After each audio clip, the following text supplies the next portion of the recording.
Tamil Nadu engineering admissions applications வந்து இப்போ போய்கிட்டு இருக்கு.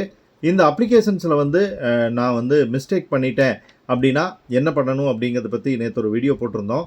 இன்றைக்கி அதனுடைய தொடர்ச்சியாக தான் இந்த வீடியோ போடுறோம்.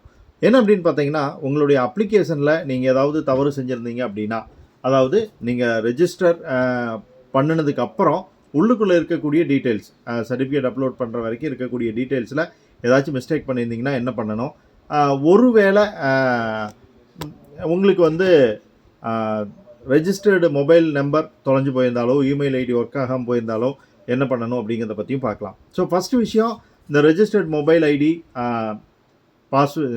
மொபைல் நம்பர் ரெண்டுமே வந்து மொபைல் நம்பர், இமெயில் ஐடி ரெண்டுமே மிஸ் ஆயிருந்தது அப்படின்னா உங்களுக்கு வந்து புதுசாக அப்ளிகேஷன் போட சொல்கிறாங்க. இன்றைக்கி நம்மளோட ஸ்டூடெண்ட் வந்து டிஎஃப்சிக்கு போயிருந்தப்போ அதுதான் நடந்தது.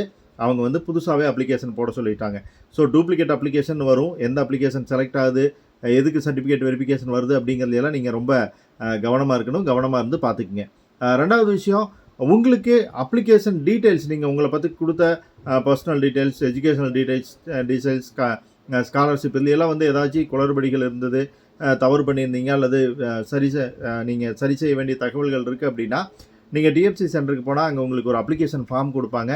அதை ஃபில் பண்ணி கொடுத்தீங்கன்னா உங்களுடைய தேவை என்னவோ அதை வந்து அவங்க நிறைவேற்றி கொடுக்குறாங்க. அப்ளிகேஷன் ஃபார்மில் என்ன கரெக்ஷன் பண்ணணுமோ அதை கரெக்ஷன் பண்ணி கொடுக்குறாங்க. தேவையான ஜெராக்ஸும் வாங்கி வச்சுக்கிறாங்க. நீங்கள் போகிறப்போ ஏற்கனவே சொன்ன மாதிரி ஆதார் கார்டு, உங்களோட registered mobile number, email ID, உங்களுடைய சர்டிஃபிகேட்ஸ் எல்லாமே எடுத்துக்கிட்டு போனீங்க அப்படின்னா வேலை ரொம்ப ஈஸியாக முடிஞ்சிடும். ஸோ இந்த தகவல் உங்களுக்கு யூஸ்ஃபுல்லாக இருக்குன்னு நினைக்கிறேன். ஃப்ரெண்ட்ஸுக்கும் யூஸ்ஃபுல் ஆகணும்னா அவங்களுக்கு ஷேர் பண்ணுங்கள். பிடிச்சிருந்தால் லைக் பண்ணி சப்ஸ்கிரைப் பண்ணுங்கள். Bye friends.